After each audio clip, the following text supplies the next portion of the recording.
Greetings and welcome to this edition of Campus Conversations. I'm Dan Mogoloff from the Office of Communications and Public Affairs. Today, as part of our Meet the Dean series, I'm really pleased to welcome Vishaan Chakrabarti, who took office as the William W. Worcester Dean of the College of Environmental Design in July 2020. Vishaan is himself a graduate of the college's architecture program and has dedicated his career as an architect and urban planner to social impact through the improvement of cities' public spaces. Vishaan is also the founder and creative director of Practice for Architecture and Urbanism, POW. His professional portfolio at that studio spans major academic and institutional commissions and a range of celebrated public spaces and waterfronts. In addition to commission work, POW takes on numerous pro bono social advocacy projects. As always, you're more than welcome to submit questions for Vishaan through our Facebook live streaming site as we go along. And let's get started. Vishaan, welcome. Thank you. Pleasure to be here. So let's start a little bit personal. How did you get into architecture? Was it something you always wanted to do? Was it something you discovered as an undergrad? What led you to your field? Well, it's a long and winding road, as it is for so many of us. My parents came here with myself and my sister when we were very young. We emigrated from Calcutta when I was about 2 years old to Tucson, Arizona. In fact, I think we visited Berkeley once in the 60s, and my parents abandoned a car here, but that's another story. But my parents were travelers. And even though we didn't have a lot of resources, my father was a scientist, my mother was a librarian and a musician. My dad would get these speaking gigs at different universities around the world, and he'd take the honorarium and slice it and dice it. And, we kind of flew in the luggage compartment and found ourselves in different cities around the world.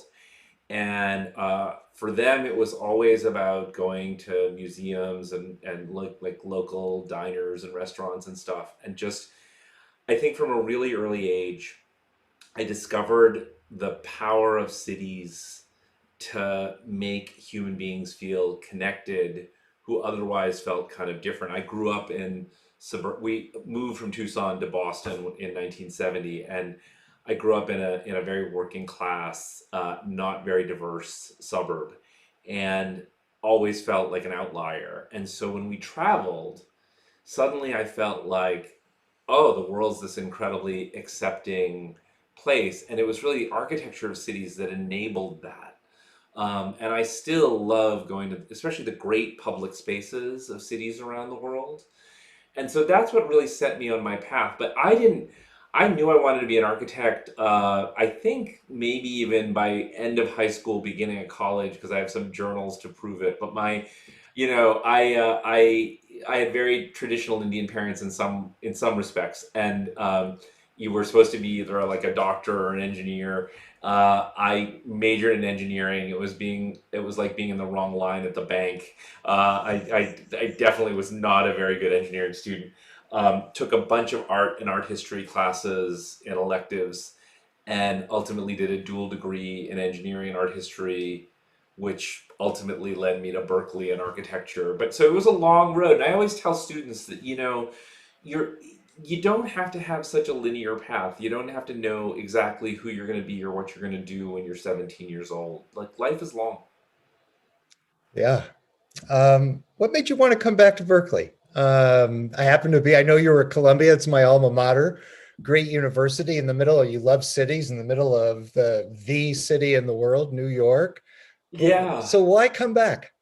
Yeah, my wife and I lived in New York for 27 years. We both have practices there. When I got the phone call, it was this moment when the two of us looked at each other and said, we've been living here this long. If we don't take this chance to live somewhere else, we're never gonna do it. We're just gonna be one of those old Manhattan couples that like waves their cane at taxi cabs, and and Berkeley just enticed me personally, just because, I mean, I do have a certain nostalgia, obviously, because I came here. That sense of social impact that you mentioned in the introduction has always been part of our college. So it was great to be re-immersed in that during the interview process. And then when I met the chancellor and the provost and some of the other deans, it was clear to me that even though we're one of the smaller units on campus, that there was this great sense of camaraderie, collaboration, that they understood the importance of our college in terms of issues like climate change and racial and social justice. And so um, that just got me more and more hooked. And then the next thing you know, we found ourselves in a house in Elmwood and hoping to get back to campus in person. And then lastly, just always the public mission of the university, which I just can't say enough about. I think that is the secret sauce of Berkeley, and just sets us apart. We're the number one public college of architecture and urban planning, landscape architecture in the world, and so that's an extraordinary distinction in its own right. So I'm very proud to be here. So you took office in July of 2020, right? Yes, So just about 3, 4 months into the pandemic. that's correct. The whole arrangement for me to come here, for us to come here, was made a year before. We had a son graduating from high school. He needed to finish out high school in New York, and so Renee Chow acted as our interim dean for a year, which was great. We spoke very frequently, but it was funny. The pandemic hit in the middle of all of that. New York was devastated, obviously, back in March. Um, Planning a cross country move during a pandemic was not fun. The renovation we had going on in our house here was not complete, of course. Um, and then most importantly, there were a lot of very challenging things going on in terms of the school and our posture towards education. Renee did an incredible job. She set things up for me, in many ways inherited the worst of the pandemic because she was interim dean when the pandemic hit. Um, What's hard is still getting to know the community, which I think is the most critical aspect of being a dean. Really knowing your staff, your faculty, your students, understanding what their aspirations are, what their concerns are, trying to do that as much as possible over Zoom, really looking forward to the moment when we can do it in person. Yeah, so I'm curious, obviously as an architect, as a planner, the idea of physical space is something that's front and center in your professional career. What have you learned? What have you taken away? What are you thinking about, particularly in this period where you took a new job, came to a campus, the universities, which are sort of built on face-to-face personal interaction, all of that's been stripped away. So as somebody who that's like sort of your lifeblood is how we interact with physical spaces, what have you learned? What are you thinking about? Yeah, it's so interesting. So, on top of everything else, I had a book deal with Princeton Press. The plan was to finish the book last June, before I got here. But when the pandemic hit, there was no way I could write a book about cities and human connection while the pandemic was going on. So I got a 6 month reprieve from my publisher. So I had to finish the book this past month, which was not very fun in the midst of all this. But the reason I bring the book up is because it was precisely about your question. Uh, and so what have I learned? Zoom works great for certain things. I'm really glad and hopefully going to have a lot less unnecessary business travel in the world, get all that carbon out of the atmosphere. Um, it's interesting. One of the things I've learned is Zoom meetings with staff or students or faculty, they're less hierarchical Hmm. because everyone's kind of the same on the screen. There's no one at the front of the table. There's no one at a dais, right? It's just all of us equally in sort of our Brady Bunch world, which is a reference. Hopefully, you'll understand. My students don't. Oh, for sure. But um, there's also, I found that more introverted people sometimes might speak up more in this setting, maybe because they're at home, maybe because they'll use the chat function rather than speaking out. But and even so, I still have an active practice in New York. We have community board meetings all the time. I'm finding that the nature of community board meetings are different. Who shows up for them is broader than who might go to a community center because they've got kids at home or whatever. So there are certain things that are, I think, quite interesting and good about it. That said, I hate it all. Right? I desperately, you know, I just, for all the reasons I described from your first question, I love the idea of physical space and how it creates, especially serendipitous human connection, Mm, right? That running mm. into the hallway. What I'm always worried about is the opportunity cost of our conversations. That, a staff member might say something to me in passing in a hallway that they might be reticent to schedule a Zoom call for, or send a more formal email, or, just something like everything in our world is planned now in this environment, in this way that regular physical space allows for the unplanned. So I really miss that. The other thing that I find just fascinating as an urbanist is, there have been articles since the invention of the telephone that we weren't going to need cities anymore, that technologists for well over 100 years have dreamed of this idea that we don't need physical space. And there was even an article in the 90s about the invention of the fax machine and how that was going to displace cities. And, most people don't even know what a fax machine is anymore. And so now, of course, there's all these interesting conversations going on about remote instruction and remote work, and all of those things will find their place, I'm sure. But I don't think anything is going to ever replace, the power of face-to-face contact, the power of our campus, and so I'm still a believer in that. And so, do I think this will help us coming out of the pandemic into another future where we use this more, where maybe we work from home on certain days, or, etc. Sure. Do I think though it's going to obviate the need for physical connection? Never.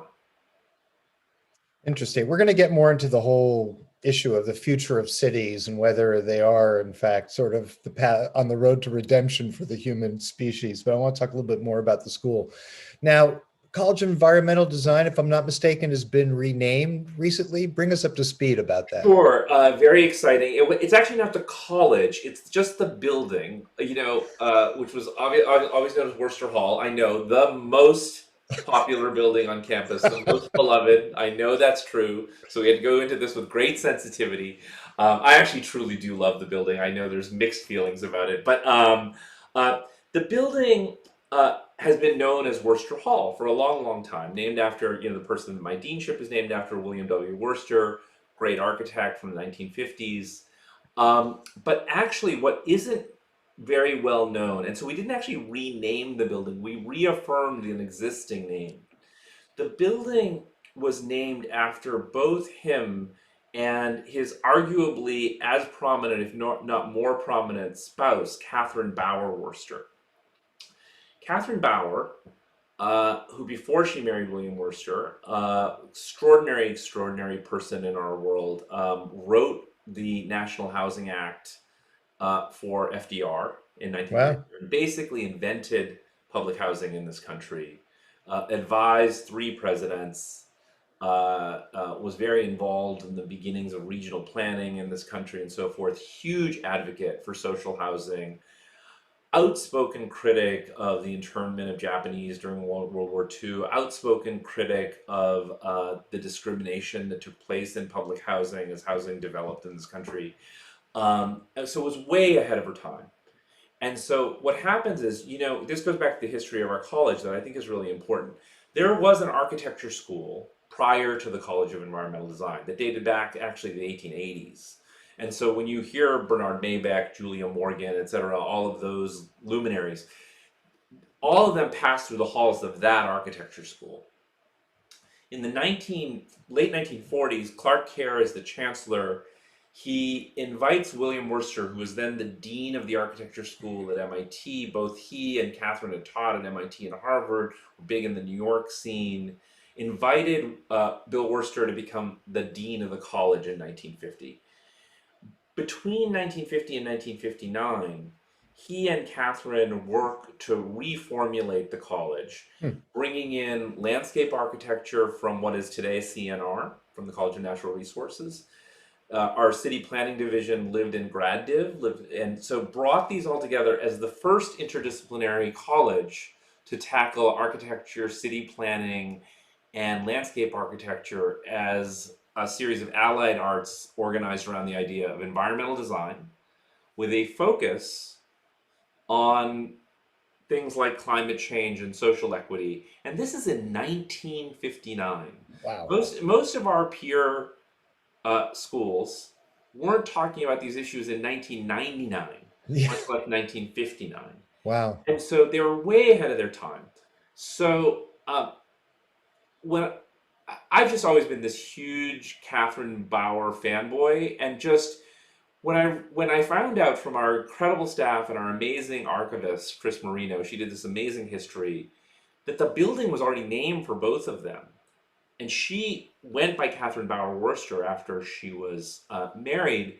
We felt it only right to kind of reaffirm the name of Mhm. the building as Bauer Worcester Hall. This met with huge sort of consensus and celebration within our community. The chancellor came to the reaffirmation ceremony. So, it's hard in the middle of the pandemic to build community and so forth. And then the other thing is, for all the right reasons, given what's going on in the world, we are stripping names from buildings, right, on campuses around the country because the people for whom the buildings are named have, very colored histories with race, with other issues.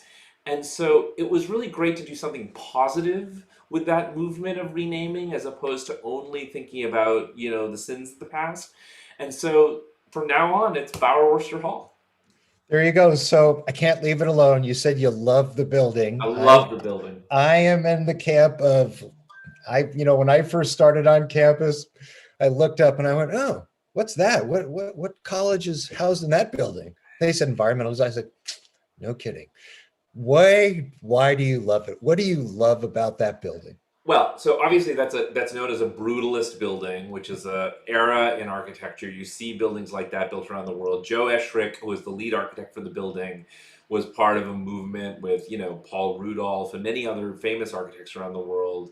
Um, uh, we probably don't have the time to go into the theoretical underpinnings of brutalism, but let's just say that there's this great sense of egalitarianism that was Hmm. the undercurrent of that architecture, stripping it of ornament, stripping it of all. See, it's important to understand that like some of the buildings that people love because they look more historical are filled with all of these oddly supremacist overtones. I mean, when we talk about a mission style architecture, right, it's harkening back to a certain colonial past. I mean, I've had traditionalists tell me how much better the British colonial architecture is in India than the indigenous architecture. So the whole idea is the sort of brutal neutrality. Uh, So there's that, but the other thing is you have to understand it from the user's perspective. As an architecture student, first of all, it's filled with light and air, so the that's studios true. get tons of light. It has the brise soleil, which keeps the hot southern sun, but lets in the winter sun. Um, it's also design students. I'm sure this is different today with my students, but at the back in the day, design students were rather brutal on their brutalist buildings. And so that building can take a licking and keep on ticking. And so there's a way in which that thing, we have a great person who runs the building for us, Mike Bond. He calls me with stories about leaks and graffiti and all sorts of other things. But it's a tough building, and so I love it. I think it's really special. Clark Kerr hated it. I sent Carol a very funny passage from something that she had already read, of course, about the building. But it'll stand the test of time. All right, I was listening. I was listening for something in your voice suggests you're just sort of saying this because you have to, but I didn't hear that. I hear No, no, an no. It's actual real. love. It's real. All right, so let's move from the physical structure let's to the academic programming, the heart and soul, if you Yeah. will. Talk to us a little bit about what your plans are, what your priorities are, what's your vision for the school going forward? Where are you headed? So it's interesting. When you start as a new dean, you realize that there's almost this dichotomous position you're in the sense that the first question you get, even during the interview process, is exactly the question you ask: "What's your vision?" But we are a university of shared governance, which I take extraordinarily seriously. This idea that you do things through consensus with your community, because that's what we teach our students to go out and do in the world, right? The architecture, the city plan, landscape architecture they practice is meant to be a consensus-driven form of practice. And so one must practice what they preach in terms of doing it at home. And so I came in with some ideas. The Bauer Worcester thing, for instance, was something that was near and dear to my heart. But where we sort of set the table at the outset of my arrival was to talk about what our shared values are as a college, right? So before you vision set, right, the idea that we really have to have a foundation of shared values.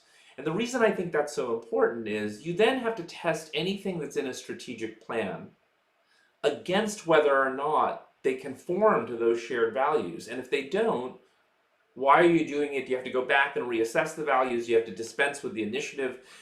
I think that's critical. It's about having an internal rudder, about having a through line. And so what we ended up having a larger conversation about is there's certain things that we really care about. Sustainability, resilience, face of college change. We're the College of Environmental Design, very concerned about the fate of the planet. And so that was obviously one big thing, is centered around sustainability. Equity in terms of race and the aftermath of the murders we saw over last summer and just what's been going on in this country for 400 years. That racial equity and social equity, ours is the most diverse undergraduate college on campus. Really? Yeah, yeah. Not enough people know this. We're about a third underrepresented minority, 41% first generation college Wow. students.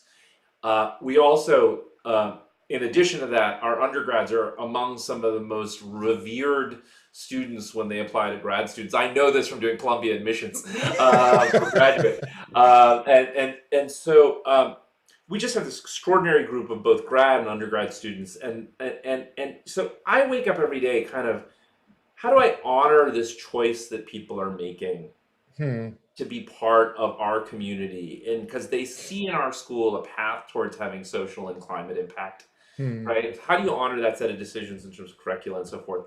So equity and just the ongoing asymptote of conversation that has to happen in our society, particularly around race, listening deeply to our students and our faculty and our staff of color, and just trying to understand where do they see the deficiencies, where can we do better.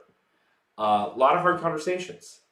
Uh, but if we're going to center our curriculum and kind of what we want our students to do in terms of bringing equity with communities to the world, then we've got to have that conversation inside the house, right? So in addition to sustainability, equity. And then the last topic that I really wanted to introduce is what I think of as agency. And what I mean by that is, what are the hopes, dreams, aspirations of each of us as individuals, of our departments, of our college, of community as a whole, in terms of achieving the dreams that we want to achieve? Because the reason I think that's so important is you can imagine a sustainable and equitable society that's also totalitarian, Right. right? Everybody's equally screwed. Yeah, or whatever, like that somehow it's all dictated from the top what equity means and what sustainability means. And so that idea of human agency is also really critical, I think, to our shared values. So together that made my, I love kind of stupid acronyms, but like, so the sustainability, equity, agency, that formed our sea change agenda. Ooh. And so that's kind of the direction. And so now I'm not trying to dodge the question. There are a series of things we need to do in terms of curriculum, in terms of fundraising and so forth. But what we have now is we have a collective lens through which we look at any of those initiatives. And I have, to that point, for instance, we had an exec ed program with a client group that didn't fit the bill, Hmm. like couldn't fill, like didn't pass muster in terms of that filter of, did these people represent sustainability, equity, and agency? So we ditched it. Hmm. Even though it was a revenue source, we ditched it because we just didn't feel like it comported with our shared values. So to me, as a leader, it's a very, very powerful tool, because I can say, well, if a group wants to go in this direction with a degree program, how is that consistent with our shared values? And so that was the sort of, in 6 months to get that done was really important. I felt like it provides a really solid foundation upon which to build a house. Fascinating. I want to ask you next about sort of the differentiation and how you think about the undergraduate versus the graduate student members of the community. Before I do, just want to remind people who may have joined us late that you are more than welcome to submit questions for the dean. You can do that through our Facebook Live site. And now, as they say, back to you. Uh, so when we talked we had a little prep conversation to sort of get acquainted, you and I, before this, and it was interesting that I came away with the notion or the understanding that you really see your curriculum as something that every undergraduate should be exposed to, suggesting it should be part of the educational foundation. Talk to us a little bit more about that, about how you think about your curriculum, your subject areas, and how they relate to what a high quality undergraduate education should be about. Sure, and by that, I don't think that they need to take every class, but I think there are certain intro classes, and we're reformulating a bit of this right now. But look, we're talking about two big things, I think, when we talk about this. We're talking about an introduction to design in terms of design thinking. And design pedagogy, the act of learning how to design, is extraordinarily powerful because it's highly synthetic. It is not, in other words, the kind of knowledge that says, go read this book, memorize it, and I'm going to test you on its contents. It's quite dissimilar to that. We might say, go read the book, but now we're going to say, here's a problem, and we're going to ask you to synthesize a solution to that problem out of your head. Mm-hmm. You can rely on the book, you can rely on 100 books, you can go talk to 1,000 people in the community, build knowledge around how you come up with a solution. But at the end of the day, you've got to do this extraordinary thing, which is dig inside yourself to try to synthesize a solution to a problem. And now all sorts of like tech geniuses in business schools talk about design thinking. Well, sorry, that's our bailiwick. We invented it. And I think it would be just a shame for any undergrad at Berkeley to not graduate with some exposure to true design thinking, number one. Number two, the second course in that sequence is an introduction to the built environment. And so, look, at this point, and by saying the built environment, I don't mean to the exclusion of the unbuilt environment. The issue is this: 70% of the 7 billion people who inhabit this planet live in cities today, right? That number, the majority, that number will increase to 70% by 2050. So over 50% today, 70% by 2050. By 2100, the UN estimates there's going to be 11.3 billion people on the planet. At that point, we're going to stabilize. The vast majority of those people are going to live in forms of human habitation that we have to help rethink. Because the forms of human habitation we have today, heavily car dependent, heavily fossil fuel dependent, very land intensive. Just look at the fire season we had. In the West, we've got 32 million homes that have been built since the 1990s in the urban wildland interface, right? It is unsustainable. We've got to rethink how we think about the resources in this planet, how we live on the planet. I think at least one intro course about the nature of the built environment is something that everyone should understand, because we got to fix it. And we're not going to fix it just within our disciplines. Everyone's got to be in the act, whether you are an advocate for public health, or you're a software provider, or you're trying to rethink the automobile, or you're trying to send people to the moon, or you're inventing CRISPR. It kind of doesn't matter. We all live in the built environment, and we've got to think about how the built environment is so drastically changing the larger ecosystem of the planet. And so I just think that these are two things, design and human habitation, that any undergrad at Berkeley would be wise to think about. So let's talk about the other part of the student population, graduate students, as you seek to build consensus and seek to involve your community into discussions, into thinking about the future. Where are things at right now? Are you happy where you are? You just want to keep on keeping on, or are you thinking about ways that graduate programs need to change and evolve? Well, the three lead graduate programs in the college, the Master of Architecture, the Master of Landscape Architecture, Master of City Planning, are all ranked among the top two or three in the world, probably the top one in any public institution. PhD programs are very strong. Um, that said, you never rest on your laurels. There's things we need to do. I think, again, this focus on sustainability and equity, critical. I will tell you, since I was a graduate student in the 90s, in the graduate school, we've lost diversity. When I graduated, we had far more students of color in the graduate student body than we do today. So we have a very diverse undergraduate population. Our graduate program is not as diverse as I would like. We've got great students, but we need to increase our diversity. And I think this is associated with the fact that tuition has gone up substantially since I was a grad student. Student loan debt is a great concern.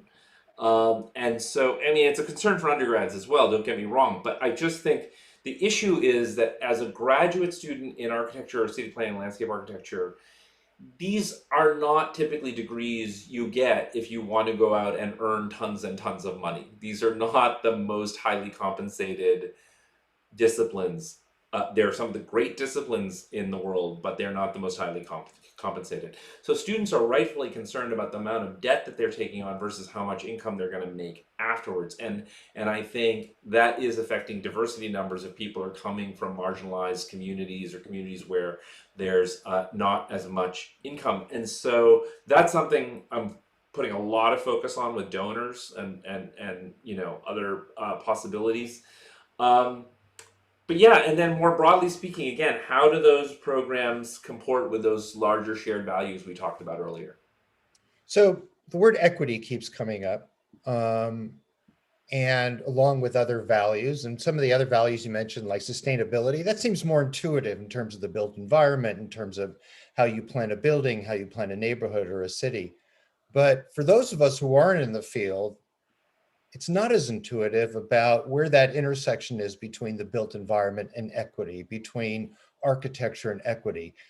Give us a 2 minute introductory course Sure. to that. Listen, I'm so glad you asked this because let's start especially with not so much architecture but urbanism more broadly in city planning.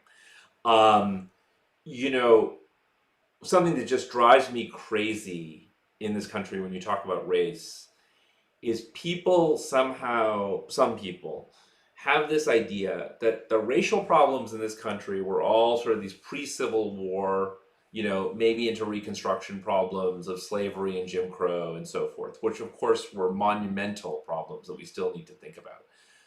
But in terms of city planning, what you have to understand is after World War II, especially into the 50s and 60s, the sort of the government basically waged war on black and brown communities in this country.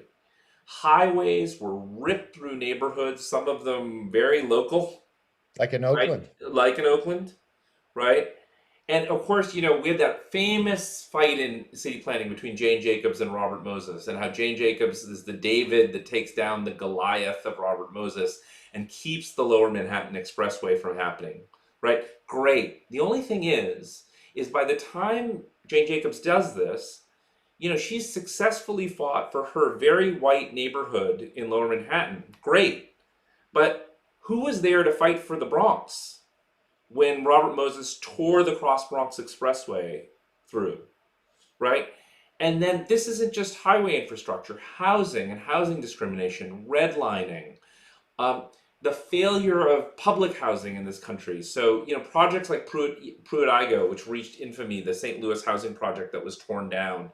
You know, there's a great documentary called The Pruitt-Igoe Myth that I'd recommend to everyone, made by a resident, interviewing the residents, talking about how it was mixed income, mixed race, a glorious place to live when it first opened. Then the St. Louis Housing Authority one by one starts doing all these discriminatory things, starts doing all of these very, very sexist things in terms of separating men from women and other things that just completely degenerate the place. And so then everyone says, well, public housing failed. Well, public housing failed because there's a lack of equity in terms of how public housing was managed. And so it's quite recent history, even up to now in terms of gentrification, what we see happening in cities like San Francisco and cities like New York in terms of, so there are huge equity issues that play out in terms of city planning. With architecture, it's more subtle, but it's there. Everything from gendered bathrooms, Hmm. right?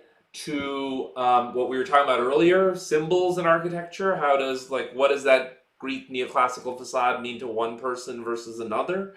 Um, and then the practice and the teaching of architecture. Architecture historically was a blue blood, silver spoon profession for wealthy white men, and so how you teach it, and our chair, Renee Chow, is thinking about this deeply right now, needs to reflect the broader spectrum of who we are as a society today.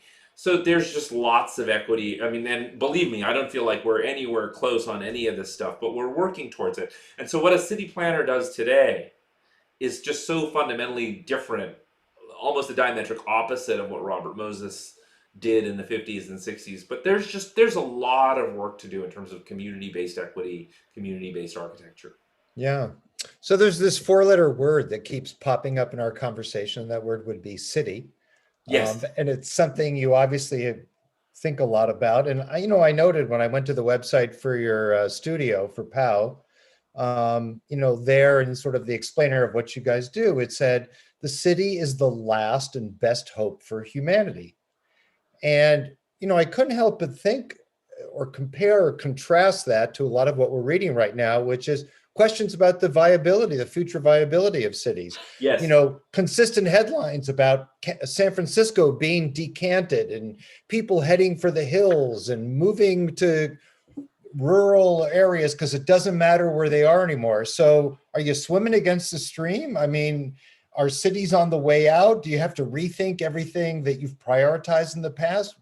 Help us make sense of that. The beauty of all this gray hair is you've been to the movie a couple of times and you know how it ends. I was Manhattan planning director after 9/11. And What does that mean? What is that? When you say Manhattan so for the city? I was the director of planning for the island of Manhattan for Got 4 it. years after 9/11. And the city was a mess, right? It was still a graveyard. Lower Manhattan was shut down. The city's economy was in a complete downward spiral. It hadn't had a crisis like that since the 70s. And all sorts of people were writing the same things. What if there are multiple terrorist attacks? What if there are attacks on cities across the country and across Europe? And will we all like work in office parks and so forth? And ironically enough, not only did that not come to pass, the opposite happened. We saw a bigger building boom in our cities internationally than we had ever seen. And in fact, we're still living with the downfall of that, or not the downfall, but the detritus of that in terms of gentrification and all these other things. Cities are going to survive this pandemic. I don't think most human capital wants to actually live their days the way we're living them now, as much as people might enjoy their sweatpants. Uh, But don't, but people want to live in places where they can afford housing, and people want to live where the air is clean and where kids can walk on the streets, right? well, okay. But why can't all of those things be the city? You tell me. Right? Well, because I'm not arguing that cities after this pandemic should go back to the polluted, Ah, congested, inequitable places they were prior to this. We did this piece about banning private cars from cities. A huge reason: the air isn't clean, there aren't the green spaces, and cities are as inequitable as they are. Is we give up a third of our cities to private cars, basically to roadbed. And we did this whole thing in the New York Times where if you just restricted the use of roads to shared vehicles, freight vehicles, ambulances, vehicles for the disabled and so forth, but eliminated all private cars, the quality of life would soar. It's a long story, but the point is, cities have recovered. What's interesting about pandemics past, so pandemics have always shaped cities. The Huh. plague, tuberculosis, cholera, the Spanish flu, a lot of our modern zoning codes, modern plumbing and sewage systems, light and air standards emerged out of public health crises, Wow. right? And I think things will emerge from this. So, one of the things that we need to think about, especially, and I love talking about this in California, is why people need to drive so much. It's one of the leading causes of climate change. Even with electric cars, electric cars, the rare earths that go into electric car batteries are either coming from the bottom of the ocean in deep sea mining, or they're coming from African countries where there's a huge amount of corruption and colonialism going on to get the cobalt and other things. So just like, I bought a house 15 minutes from Bower Worcester Hall, right? By foot, right? And like, we just need to break ourselves of these habits. So, look, will a certain amount of remote work take place in the aftermath of this pandemic? Sure. But could housing prices come down in our major cities? Housing prices have come down in San Francisco stratospherically as a consequence of this pandemic. Will they come back to where they were? They'll probably bounce to something in between. Hmm. This is an opportunity. See, let me I know I'm giving you a long answer to this question, No, but no, it's great. super important question. Here's what I would say. We have been, for the last 50 years, fed a false choice about our cities. Uh-huh. And that false choice goes like this. Our cities are either the bankrupt, crime ridden places of the 1970s or the bourgeois, chain store ridden, luxury condo driven cities of the 1990s and the aughts. And that's our choice. And I just fundamentally reject that. I think there is a third way, right, which is the city of sort of generosity and equity, where there is a sense that we can afford to build our affordable housing, afford to have proper transportation, and it's all about these things we take for granted, like cars or how food gets delivered and so forth. And so I have all sorts of faculty working on those questions. The last thing I just say is, I find that when you talk about cities, people think that you're talking about them to the exclusion of rural areas. Hmm. I think this is incredibly important politically, given the urban-rural divide that's opened up. We don't have blue states and red states. We have blue counties and red counties, Hmm. and we we have a huge widening urban-rural gap globally. Globally, what happened on January 6th is partially attributable to this, but it's also Hmm. something that's happening internationally. And technology has accelerated this in terms of the service economy that's happening in cities versus what's happening digital divide regions and rural areas and so forth. This is not a zero-sum game. There are ways in which urban and rural economies can grow at the same time. And in fact, we want, like, a city like Mumbai is getting about 2,000 residents a day, new residents, Wow. from rural areas. Wow. And the city is at a break point in terms of its 19 million plus population. The reason, of course, is because those rural farmers don't have economic opportunities where they live, so they come to the city, right? So it's all an ecosystem, and we've got to think about it together. And so that is something that we're starting to really think about. How could the College of Environmental Design, and more largely Berkeley, have an impact on those urban-rural divide issues? So you talked about all that in the context of opportunity that we coming out of the pandemic, the opportunities we may have to rethink, to re-envision, to rebuild. What about the risks? And talk to me, even if maybe just in the Bay Area, do you perceive any specific risks, things that might be squandered, new threats that have emerged? Well, I think San Francisco is, in some ways, an outsized threat from this pandemic. Hmm. And I think that for two reasons. One is the tech companies all sort of sat up within like a couple of weeks of the pandemic. I mean, the body was still warm, in terms of how horrible this thing was. And they said, okay, we're out of here. And we're out of here permanently. And it's just shocking, right? Like major companies, hundreds of thousands of employees, we're gone. And you just didn't see that in Tokyo and New York and London. You just didn't. So that makes me worry. And I think the reason for it is the second reason, which is something that I've always found fascinating about the Bay Area. You ask people why they live here, and they'll tell you, well, I can get to Big Sur or Point Reyes in an hour and a half. Walk down the streets of New York or London or Calcutta and ask people why they live there. And I guarantee to you that their answer will not be, I live here because I can leave quickly. Yeah. Right? This to me is something that's like highly specific. And it worries me in terms of the future of the region because I think those cultural motivators are, look, we saw something really interesting with this pandemic, which is you saw countries that had deeply capitalist systems and deeply socialist systems equally fail during the pandemic. But you saw countries with like wildly different cultures, and I'm thinking particularly about East Asia versus westernized countries, right? Have dramatically different outcomes. So, culture, what drives the place? We're so focused on economics sometimes that I think we forget about how important culture is. And so I do see some outsized threats. I'm worried about the future of San Francisco, but I'm still thinking about opportunity, about the fact that, the imaginary of San Francisco has always been that it's this place of artists and poets. And that wonderful movie, The Last Black Man in San Francisco, talked about this exodus, right? And, could that come back?